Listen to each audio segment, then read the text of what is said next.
Hello, everyone, and welcome to the Marvel Plus podcast, the show where we talk the Marvel shows and how they connect to the MCU. My name is Bret, aka Enigma 9011, and this is Artemis, aka Moose number 1. Today, we're going to be talking about Ant-Man. But if you guys want to catch the show, you can always go over to YouTube. Catch it over there where it posts the very next day. But if you want to catch the live recording and join in on all the fun, you can always go over to twitch.tv/Enigma9011. Drop a follow over there where when these things happen, whether it's a show or a movie, we're usually recording on Sundays at 7 p.m. So you can check it out live over there and join in on the fun. But yeah, we're talking about Ant-Man and the Wasp Quantumania today. I'm going to do a very quick, brief, spoiler-free thoughts, and then we're going to just dive right into it. We're not going to do the full plot or anything like that, so this is just going to be very surface layer thoughts leaving the movie after having a day or two to think about it, what I thought overall, how it fits, etc. So, how was the movie overall? I think it was actually pretty good. I enjoyed the movie quite a bit compared to the trends, at least from a personal standpoint, of how they wrapped up with Multiverse of Madness, Thor 4, and then was there one? Oh, Black Panther, which was fine. It kind of was taking a little bit of a downturn for me. Multiverse had a lot of fun moments, but some elements, comedic styling of it, I didn't really jive with. Same with Thor 4. I thought that was very heavy on it, and the story was good, but just it didn't connect with me or resonate with me what they were trying to do with the character, or I thought it was going too far. And while Ant-Man does have its comedic moments, I thought this one was more back on track with at least what I have liked from the MCU and the Marvel movies. There's nothing wrong with, obviously, the other ones. If you had a blast with them, great. Just for me, it was kind of 50-50, and some things didn't connect fully or hit it out of the park for me.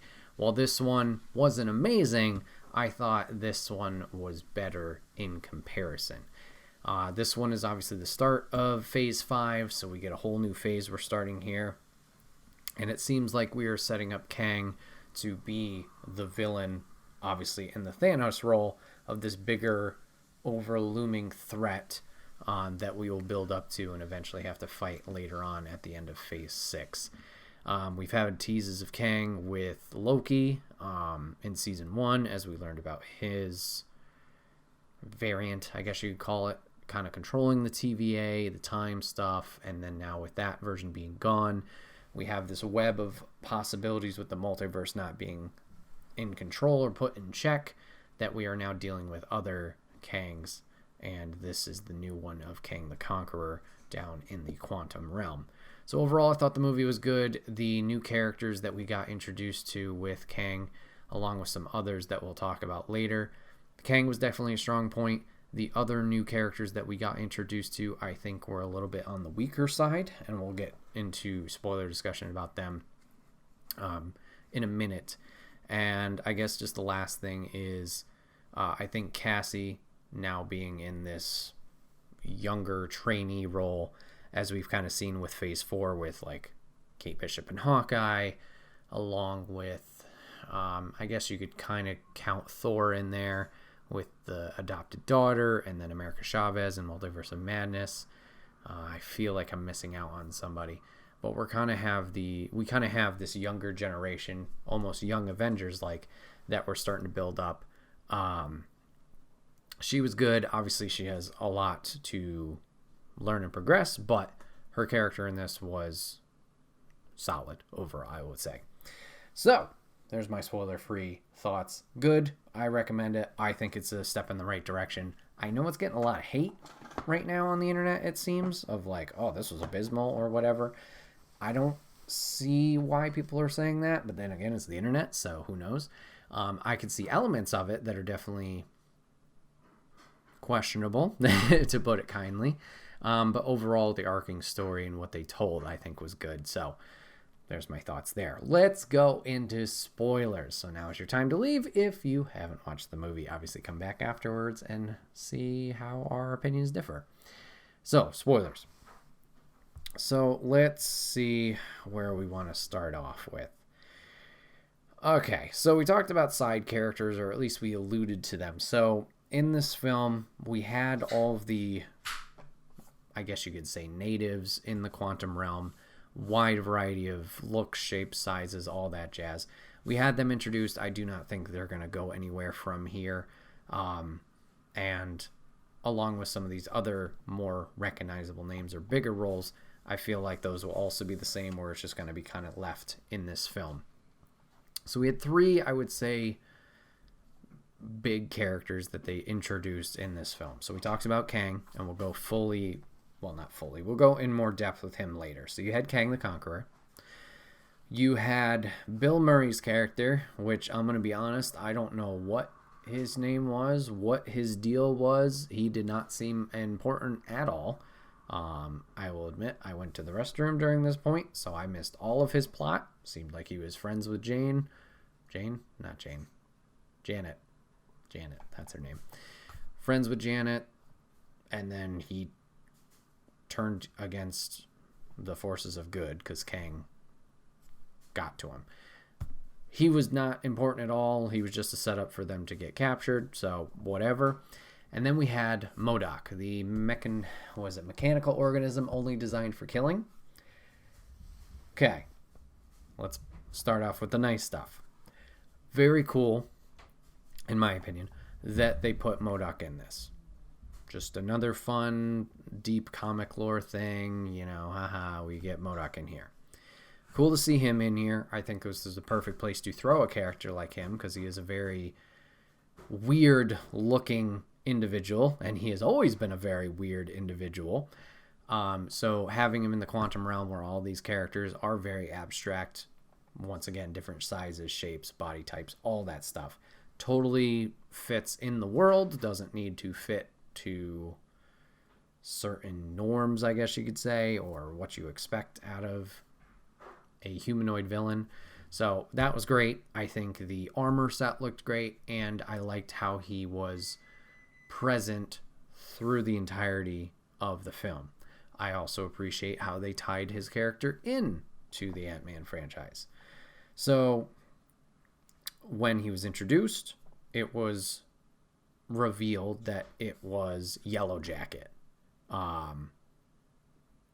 Yellow Jacket was brought back as MODOK. So Yellow Jacket got shrunk down in the quantum realm. For some reason, he got very distorted in his body shape and became MODOK. So, okay, cool little, not that we're wrapping full circle here into the story. Fine. Let's talk about the negatives.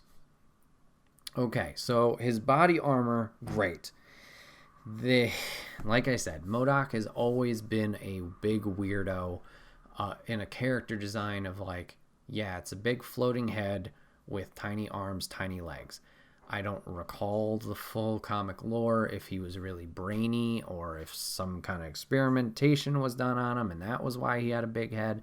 I honestly have no idea. I thought it was a brain thing. Who fucking knows? It was fine until they showed the humanoid face underneath it. I'm sorry. There's no way you can make that not look stupid, okay? In the theater, and I'm sure across theaters across the nation and world, people were laughing as soon as the face got revealed. I understand why they did the face reveal, because MODOK, that's how it is, his humanoid face is showing.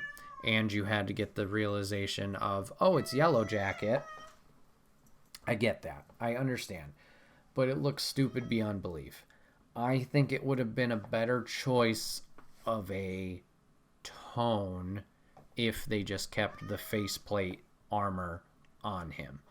It didn't have to be, they went with a facial structure. I thought from imagery, if I recalled, it was just going to be evil eyes lit up, and it was just going to be more of just what you would see as facial features from a light perspective. I don't know. I think that would have gone better because the character looks ridiculous. However, they did steer into the skid, try and make it comical, acknowledge that it's stupid looking. I don't know overall, and this could just be my opinion, granted, hello, duh. I don't know how that delivered fully. I appreciate them acknowledging, like, hey, this looks dumb. I don't know if it adds, not legitimacy, but like it's skirting that line of what we talked about with the past movies of Phase 4 with the Thor and the Doctor Strange stuff. Like, comedy's fine, do the comedy, but you don't want to go too far that this just becomes too comical and like not serious, because you can't be like, oh, this is serious cinema, blah blah blah in the arc. But like, they've had a story in the past. Yes, we always joke, oh my god, it's 21 movies to know the whole Infinity Saga, but you can't lie and say, oh my god, the payoff of Infinity War and Endgame, like, that wasn't a moment of like, this was fun. You can still, even in Avengers or in Age of Ultron, you can still have, or Civil War, you can still have the comedic elements, but then there's this overarching story of seriousness, whatever, that has a payoff that makes you as an audience feel like it meant something. This skirted the line of like, it's almost too jokey, I feel, and like, I don't know. I didn't mind it. I guess I did mind it because I'm talking about it a lot. I don't think it was the end all, like, this is the worst thing ever and this is trash, like others are saying. But to me, just was like, maybe we're going a little too far with this. So, in my opinion, I would have kept the faceplate on. You could still have the big reveal through voice or Ant-Man's recognition or just backstory and lore telling of like, oh, it is Yellow Jacket, cool, we wrapped it around there. And then at the end, he has a redemption moment, which, fine. I wish he kind of just stayed evil and they defeated him, like give Cassie a moment of a victory for herself. And I guess you could say she had the moral victory because she had that heart-to-heart talk with him to give that moment of, you know, you don't have to be a bad guy. But I don't know. Just, it was an interesting take with MODOK. Cool to see him once again in the MCU. Not maybe the best way to realize it, I guess. I don't know. So, MODOK, there's my thoughts on him. So yeah. So you had the 3 new characters of Kang, Bill Murray, and and Kang, or MODOK. Pardon me. So let's talk about Kang. I thought Kang was fantastic. We've been looking forward to seeing more of the character, and obviously in this more Conqueror-esque role since being revealed fully in Loki Season 1. We learned a lot about how he was exiled from the other Kangs because he was too, I guess, militaristic or too much of a threat to everyone. So he was sent to the quantum realm, trapped there, and is just blocked between space and time. Unfortunately, Janet helps him out, realizes at the end that this is not the path to take because he's so evil, so she does stop it. And then this movie is him trying to escape through the Pym particles to get his reactor back to its appropriate size. Very cool to see him. Very threatening. Cool to see his power set. Interesting approach that they took with, I guess, going forward, what happened to his character. So obviously, maybe not obviously, but in the end, good conquered evil. Our heroes were able to return home. Scott had to stay behind to fight off Kang, to not let Kang escape to regular Earth, regular sized Earth, and conquer there. I thought, and I guess a lot of people thought with the trailer, that Ant-Man was going to die in this moment. And I thought, okay, you know, this makes sense. He's going to have this heroic send-off. He's going to keep him in the quantum realm, and we'll go from there. So that was Theory 1 as I was watching this. Theory 2, oh, Scott's going to be trapped in the quantum realm and not going to be able to return home, similar to at the end of Ant-Man and Wasp, how he gets trapped there when everybody's poof and dusted. He'd be trapped there once again. Okay, we'll go from there. So how it turned out, he's stopping Kang. Hope comes back in, helps him defeat Kang. Kang gets super shrunk along with the core and is presumably dead or taken care of. Then Scott and Hope be like, oh, we gotta stay now, like we thought they were going to be trapped. But then Cassie opens the portal back up and they're just like, oh, okay, cool. And they walk back through. Okay, fine. I thought once again they were going to be stuck there. I thought that would have been a little bit more powerful and sad ending, but whatever. I get it. Or just nitpicking at things now. So we get that, and now obviously Scott is dealing with the panic in his head of like, did he do the right thing? All this stuff. Because Kang warns of something bigger if he doesn't go back. Strange. So interesting way to have Kang in here. His character was good. They did a good job of developing his story, making him feel like a threat. I'm surprised he got taken care of by these guys, especially after throughout the movie saying how many Avengers he had killed in other timelines or in his past. I thought maybe he was going to somehow escape. I get it. We have time, before leading into the big stuff, I guess you could say, of Phase 6, where it wouldn't make sense if he escaped now, because wouldn't he just go right into his rampage? But still, I thought there would have been more of a looming threat like Thanos, how we got glimpses of him throughout the Infinity Saga. Now, speaking on behalf of that, let's talk about the first post-credit sequence. We see a shit ton of Kang, all from the different multiverses, as we got revealed to us in Loki, how they were all able to eventually contact one another across timelines because they figured out how the multiverse worked, and that is what allowed them to kind of rise to power, and how eventually I don't remember what the Time Lord guy called himself, but how he rose above, got rid of all the other Kangs. Now, from my understanding, that he's gone, there's no policing of the timelines, which allows for this multitude of Kangs to happen again. I thought the Kang the Conqueror we saw here in the Quantum Realm was now the new one, Kang overall, as we got teased at the end of Loki Season 2. I know I'm jumping around a lot here. I apologize. But it appears that is not the case. It appears that, once again, this Kang was so, maybe psycho, who knows, so bad that he got banished by all these other Kangs. So we see all these other Kangs of different size, shapes, forms, etc., time periods. One's Egyptian, one's, I don't know, got this weird big-ass helmet. There was a futuristic one. There might have even been one that was a Skrull, if I saw right. I don't know. There's a lot of Kangs that they're now going to stop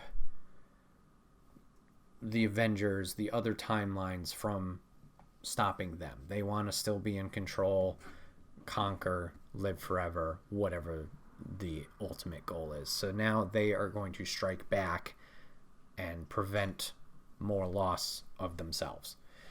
Because now they've seen this one Kang has been dealt with. So, that is the realm, or that is the route we're going with a multitude of Kangs compared to a Thanos. That's the way we're going with it. So, okay, interesting. Not the way I thought they would go. I thought we would get some tease of the shrunken down Conqueror here that Scott had defeated, that somehow, once again, it would be that looming threat of he's going to find his way back, and we would go from there. But we're going this route of the multitude of them, which makes sense from a multiverse standpoint, as we've been telling with these stories and future movies from what they've teased of titles. Makes sense of what we're doing. So I would assume from this post-credits, It may not be a one-to-one fight like a Thanos versus Avengers. It may be essentially a Kang army or a Kang group against our Avengers, whoever that may be when the time comes. Interesting there. Let's talk about our second post-credits as we're talking about, the first one now. We got our tease for Loki Season 2. We saw Kang on a stage talking about time and theories of the multiverse, etc.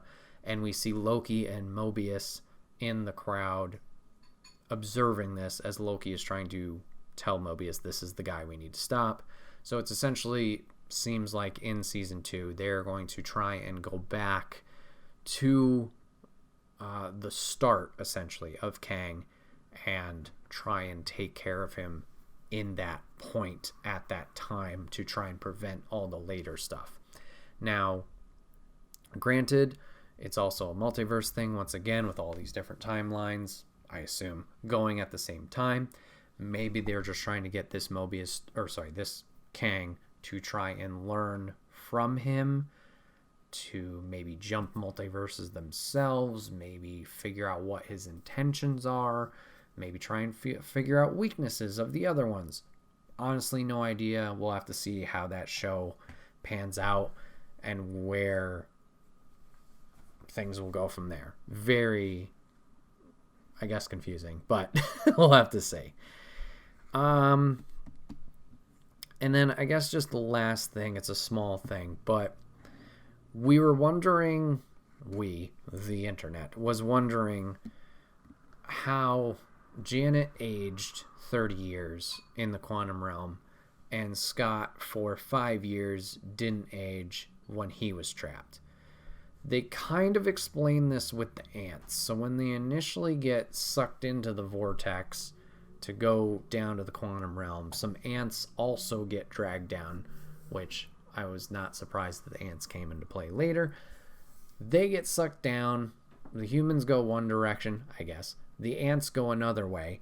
And they try to explain this, that they said the ants went to an area in the quantum realm where 1,000 years had passed and they became like super duper smart ants and built technology and shit. But then were also later able to connect back up with the humans to help out Hank Pym and our heroes and help with the giant war against Kang. Question mark? I don't know. They tried to explain it. I don't know if that makes sense that they were able to, we're 1,000 years in the future, but we're here to help. Maybe because they're super smart, they were able to travel to, who fucking knows? They tried to explain different areas of the quantum realm, different time rules, mechanics, whatever. It really doesn't matter. I just thought it was like, oh, okay, that was a nice touch. They tried to explain. I don't know if it stuck the landing gymnast style, but yeah, it is what it is. So overall, I thought the movie is good. I enjoyed the story they told with Kang against Ant-Man. I enjoyed, the journey we saw between obviously father-daughter with Scott and Cassie and that relationship growing up or going forward. We'll have to see where it goes from here. How are the other Kangs going to get involved? When are the other Kangs going to get involved? And obviously with the Loki stuff, seeing how that takes place when that show starts or resumes back up on Disney+. Now, total MCU overarching thought I just have as we're going into Phase 5 now, wrapping up 4 with Wakanda Forever. Slight note of concern. I'm not the big planner here, so it doesn't really matter. I'm curious how this is all going to play out. I think we have all of Phase 5 and Phase 6's stuff announced. Could I list them all now? No. But from my recollection, there is no point where the Avengers are going to be united or reunited until potentially another 1-2-parter of Kang Dynasty or whatever the end of Phase 6 is, right? the way we're leaving off our heroes right now, there's a lot of stories of older Avengers that their stories are wrapping up, concluding, things are happening to them, and then we're getting a lot of new wave, that's like music, new wave Avengers. Ooh, we're getting this new cast of characters, whether it's people introduced for the first time in their own movie, like a Shang-Chi, or, you know, these younger versions of the heroes being brought up, raised, trained, whatever it is. We don't have a movie together until that point, from my understanding. Maybe Secret Wars will be something like that, which I don't recall when that is, if that's end of phase 5 or something, or if that's all the way at the end of phase 6. At the end of, or not at the end of, in phase 1 and 2, we had team-up movies. We had Avengers 1 with our OG6, and then we had Age of Ultron with, you know, the OG6 plus Wanda and Quicksilver. I'm curious how everything is going to play out from like a team perspective. They're all going to come back together and all this stuff is going to happen to them, and they are like, it's going to be a big game of catch up. Like, Sam Wilson's Captain America now. Great. Like, he's going to hook back up with Hawkeye and be like, oh, what's all this shit? Or like, how do they get introduced to, I guess Shang-Chi technically has a tie-in with Wong and Doctor Strange, I guess, even though Doctor Strange and him haven't met yet. Like, it's going to be interesting taking all of our heroes again and mushing them in a pile to know, like, oh, I'm working with you, or oh, we're homies, or blah, blah, blah. Like, I get it with the Guardians. We didn't have a Guardians interaction with the Avengers until Infinity War, and we got the comical moment of like, who do you serve? What am I supposed to say? Jesus? Dumbass, we're from Earth, you know? Like, I get that. We could have that interaction again. Just right now, there's a lot of different parties, and mushing them together without a, not reunion, but some kind of group movie prior to Kang's about to blow up the world. It's going to be an interesting team dynamic, I guess, once we get to that point. Right now, we have a lot of strands of you're over here, you're over here, you're over here. And especially with them dealing with their fates and maybe not making it back, a little scary. Like Guardians 3 is coming up. Spoiler alert, Dave Bautista says he's done with Drax at this point after this movie. Does Drax die? Does Drax go away and live a happy life somewhere? What happens to the rest of the Guardians? We're teasing a lot of things happening at the end of this movie. Who knows? Like, once we get to the team-up movie, it's going to be like, oh, well, hey, where's Drax? Where's Gamora from 2014? Where's all this people? Oh, yeah, they died. This guy's gone. This person's over here. Like, what? It's just interesting. Just a little note of like, I wonder how that's going to work. A little concerned. But what do I know? I'm just a lonely dude over here just shouting into the air. So yeah, just some things to think about. But yeah, Quantumania. Good stuff. I enjoyed it a lot. Not everything clicked with me, but I think this was back on track in terms of my opinion of the Marvel movies I enjoyed. I'm not exactly sure what's next. I know the Marvels got delayed until November with a little poster reveal.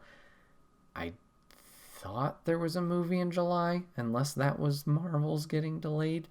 So I don't know what's next. But hopefully whatever it is, it's interesting. It continues this story, and we get more fun stuff in the future. But yes, this has been another episode of the Marvel Plus podcast after a long time. My name is Bret, aka Enigma9011. If you guys ever want to catch the show live, you go to twitch.tv/Enigma9011. Join in the chat and discussion live. Usually Sundays at 7 p.m. Whether it's a show or a movie, you can join us over there. But if you can't catch live, that's A-OK. Just watch it right here on YouTube. Just search Enigma9011. I mean, you're already here. You can watch it. Join in the comments down below. Let me know what you thought of the movie, what you think of the MCU so far, any characters you want to see in the future. And maybe we'll talk about it next time. But thank you guys for spending your time with me, giving this a watch, giving it a listen, and we will see you guys on the next one. Take care.